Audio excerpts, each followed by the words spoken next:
விஜயினுடைய பேச்சு மேடம் சொன்னது போல இன்னும் கொஞ்சம் முகத்தை இன்னும் கூட கொஞ்சம் நீங்க கோபமா வச்சுக்கலாம்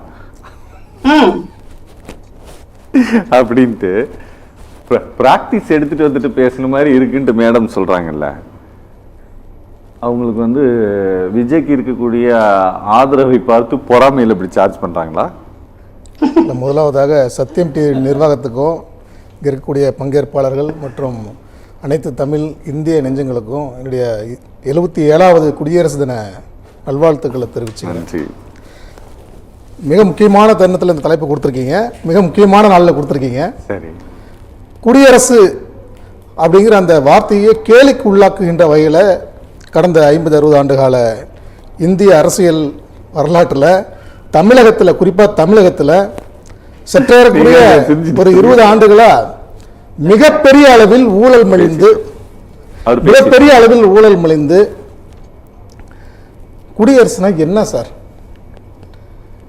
மன்னராட்சிக்கு முடிவு கட்டி, காலனிய ஏகாதிபத்தியத்திற்கு முடிவு கட்டி, அதற்கு பின்னராக 1947 இந்தியா விடுதலை அடைந்த பிறகு இந்த இந்திய தேசத்தை வெள்ளக்காரன் நம்ம தலைவர் கையில் கொடுத்துட்டு போன இந்த இந்திய தேசத்தை ஆள்வது யார் என்கின்ற ஒரு கேள்வி வரும் பொழுது மக்களே ஆள வேண்டும், மக்களுக்காக மக்களால் தேர்ந்தெடுக்கப்பட்ட ஒரு ஆட்சியை அமைக்க வேண்டும் என்று ஜனவரி 26, 1950ஆம் ஆண்டு குடியரசு நாளாக அறிவிக்கப்பட்டு இன்னைக்கு 77வது குடியரசு தினத்தில் நாம் நிற்கிறோம். அப்ப மன்னராட்சியை அகற்றிவிட்டு, காலனிய ஏகாதிபத்தியை அகற்றிவிட்டு மக்களாட்சியை கொண்டு வந்து நிறுவியிருக்கின்ற இந்த நாட்டில் இந்த திராவிட கட்சிகள், இருபெரும் திராவிட கட்சிகள் என்ன பண்றாங்கன்னா, இந்த மன்னராட்சியை மீண்டும் எப்படி பைபாஸ் பண்ணி புறவாசல் வழியாக கொண்டு வந்து இந்த நாட்டில் நிறுவுவது. இப்போ நீங்கள் ஒரு சட்டம் போடுறீங்கன்னா அந்த சட்டத்தில் இருக்கக்கூடிய ஓட்டைகளை கண்டறிந்து அந்த ஓட்டைக்குள்ள பூந்து எப்படி இந்த சட்டத்தை மீறுவது அப்படிங்கிறது போல தான் இன்னைக்கு மன்னராட்சியை மீண்டும் மீண்டும் எப்படி சுத்தி நிறுவனம் அப்படிங்கிறத கொண்டு வந்து இன்னைக்கு மன்னராட்சி திமுகவாக நம்முடைய கண்முன்னே நின்று கொண்டிருக்கிறது.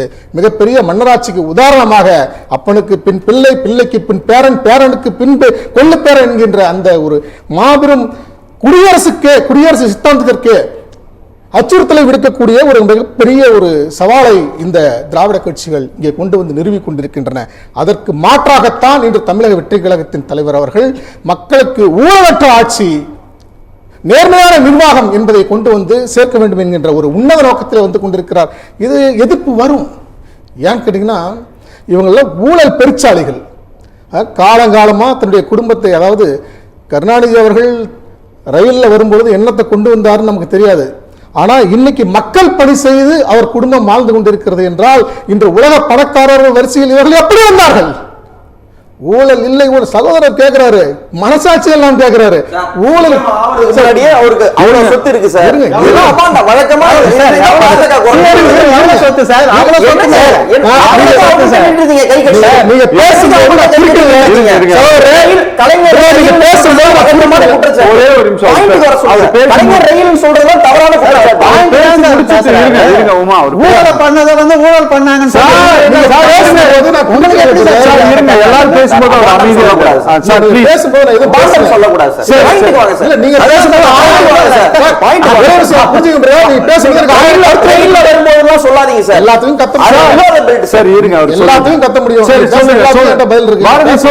பாரதி சொல்லுங்க பிளீஸ். சரிங்களா பிரதர், கொஞ்சம் கூட மனசாட்சி எல்லாம் கேள்வி கேட்டார். ஊழல் சொல்றீங்க, என்ன ஊழல் சொல்லி கேட்கிறாரு. வீடியோ லெட்டர் வச்சிருக்க, 3 லெட்டர் வச்சிருக்காங்க, ஒரு எஃப்ஐஆர் போட முடியல உங்களால. இது எல்லாத்தையும் தாண்டி பிரதர் மனசாட்சிக்கு விரோதம் இல்லாம பதில் சொல்லுங்க. ஓட்டுக்கு பணம் கொடுக்குறீங்களா இல்லையாங்க? ஓட்டுக்கு பணம் கொடுக்காம திமுகவும் அதிமுகவும் சந்தித்த தொகுதிகள் எத்தனை? ஒரு தொகுதியை சொல்லுங்க. நீங்க மனசாட்சி விரோதம் பேசுங்க. கட்சி வேறு, நீங்க அரசியல் விமர்சகர்களா இருங்க, பத்திரிகையாளராக இருங்க, இல்ல யாரா வேணாலும் இருங்க. நான் எந்த கட்சிங்கிறத விடுங்க, வழக்கறிஞர்களை கூட விடுங்க, சாதாரண இந்திய குடிமகன் நான் ஒரு கேள்வி கேட்கிறேன். நீங்க ஓட்டுக்கு பணம் கொடுக்குறீங்களா இல்லையா சார்? அந்த பணம் எங்க இருந்து சார் வந்துச்சு? ஊழல் சொல்றீங்களே, ஓட்டுக்கு கொடுக்குறீங்களா பணம்? 1000, 2000, 5000, 10000 வரைக்கும் கொடுக்குறீங்களா? இந்த பணம் எங்க? உங்க அப்பா ஓட்டு பணமா? மக்கள் பணம் இல்லையா? மக்கள் பணத்தை கொள்ளையடிச்சு அந்த கொள்ளைய மக்களை பங்காளிகளாக்கி ஓட்டுக்கு பணம் கொடுத்து அங்க இருந்தே கரப்ஷன் ஆரம்பிக்குது. உனக்கு பணம் கொடுத்து தானே ஓட்டு வாங்கினேன், அங்க இருந்து ஆட்சிக்கு வந்தேன், அதுக்கு பிறகு உனக்கு பள்ளிக்கூடத்துல நீ நல்ல கல்வி வேணும்னா, உனக்கு காசு வேணும், குடிக்க நல்ல தண்ணி வேணும்னா காசு வேணும், அதுக்கு பிறகு நீ நல்ல வேலைக்கு போகணும் காசு வேணும். இப்படி ஊழலை அடிப்படையிலிருந்து, அடிப்படை எங்க இருக்கு? இந்த ஜனநாயகத்தை கேள்விக்கு உள்ளாக்குகின்ற வாக்குரிமைக்கு காசு கொடுத்து, வாக்குரிமைக்கு காசு கொடுத்து எவ்வளவு இழிவான செயல் இது. இதை இருபுறம் திராவிட கட்சிகள் மறுக்க முடியுமா? ஊழலின் ஊற்றித்தன்மை அதுதானே. இதை மறுக்க முடியுமா? மறுக்கிறீங்களா பிரதர்? இதை காசு கொடுக்கலையா திராவிட கட்சிகள்? இதை மாற்ற போகிறதா தாவேகா? நிச்சயமாக தமிழக வெற்றிக்கலம் அதற்காகத்தான் தலைவர் அறுதிட்டு சொல்லிக் கொண்டிருக்கிறார். ஒரு ரூபாய் கூட கரப்ஷன் இல்லாத ஒரு ஆட்சி அமைக்க போகிறார் என்று சொல்லிக் கொண்டிருக்கிறார். இந்த மண்ணில் மாற்றம் நிகழ வேண்டும் என்றால் கேரியரின் உச்சத்தில் இருந்து பல நூறு கோடிகளை சம்பளமாக பெறுகின்ற ஒருவர் இந்த மக்களுக்கு நிகழ்கின்ற அநீதியை பார்த்து இல்லை இல்லை இந்த ஆட்சியினால் என்னை வாழைத்து இந்த மக்களுக்கு ஊறு நேர்கிறது, இந்த மக்களின் வாழ்க்கை அழிந்து போகிறது, போதை கலாச்சாரத்தால் அழிந்து போகிறது, ஊழல் கலாச்சாரத்தால் அழிந்து போகிறது என்று பார்த்து கொந்தளித்துதான் இந்த மக்களுக்காக களத்திற்கு வந்திருக்கிறார் தமிழக வெற்றி கழகத்தின் தலைவர், எங்கள் தலைவர் விஜய் அவர்கள். நீங்க அதனாலதான் சொல்றாரு, எனக்கு பணம் பெருசு இல்லையா, நான் பணம் எவ்வளவு பார்க்க வேண்டியதெல்லாம் பார்த்துட்டேன், என்னை வாழ வைத்த இந்த மக்களுக்கு உண்மையான நேர்மையான ஊழலற்ற இந்த மக்களின் வாழ்வை மேம்படுத்துகின்ற ஒரு ஆட்சி நான் தருகிறேன் என்று அவர் சொல்கிறார். இதை பார்த்து உங்களுக்கு என்னையா போறாம, உங்களுக்கு என்ன பிரச்சனைகள்னு கேட்கிறேன் நான். இன்னைக்கு நேரு அவர்கள் பேசினாரு, எங்க தலைவர் வந்து டெல்லிக்கு போறாரு, அங்க வந்து விசாரணை எதிர்கொள்றாரு, விசாரணை எதிர்கொண்டு அதுக்கு பின்னாடி வெளியே வந்து அவர் எதையும் பேச மாட்டேங்கிறாரு, அவருக்கு அடுத்து பின்னாடி இருக்கக்கூடிய நிர்வாகிகள் தான் பேசுறாங்க, அவருக்கு சிபிஐ இடியானே சொல்ல தெரியல, வாயை திறந்தா இடின்னு தான் வருது. நேரு அவர்களுக்கு சொல்றாரு, விஜய் அவர்கள் சிபிஐ இடி, அவர் வந்து சிபிஐயா இடியான்னு சொல்ல தெரியல, என்கிட்ட இருக்கு அவர் கொடுத்த பேட்டி. சிபிஐயா இடியா என்ற குழப்பத்தில் ஒரு அமைச்சர் இருக்கிறார், அவர் வாயை திறந்தா ஈடின்னு தான் வருது. ஏன் ஈடின்னு வருது? ஈடி கொடுத்த அந்த லெட்டர் இவர் மண்டையில இடியாக இறங்கியதனால் ஈடி என்று வருகிறது. பல ஆயிரம் கோடி ரூபாய்களை அவர் கொள்ளையடித்து வைத்திருப்பதை ஈடி கண்டுபிடித்து அதற்கு எஃப்ஐஆர் போட சொல்லி கேட்டுக் கொண்டிருக்கிறார்கள். ஒரு எஃப்ஐஆர் இந்த தமிழக அரசால் போட முடியுதா?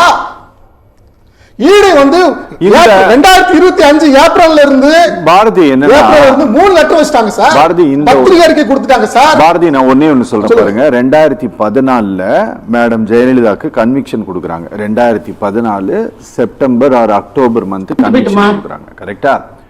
ஒரு 6 மாசத்துக்கு அம்மையார் வெளியிலே வரல. அதற்கு பிறகு வந்து திரும்பவும் பொறுப்பேற்று 2016 சட்டமன்ற தேர்தலை சந்திக்கிறாங்க. 234 தொகுதியிலையுமே இரட்டை சின்னத்திலேயே வேட்பாளர் நிறுத்துறாங்க. என்ன 100 கோடி அபராதம் இதெல்லாம் போட்டு உள்ள போயிட்டு வெளியில வந்தாங்க.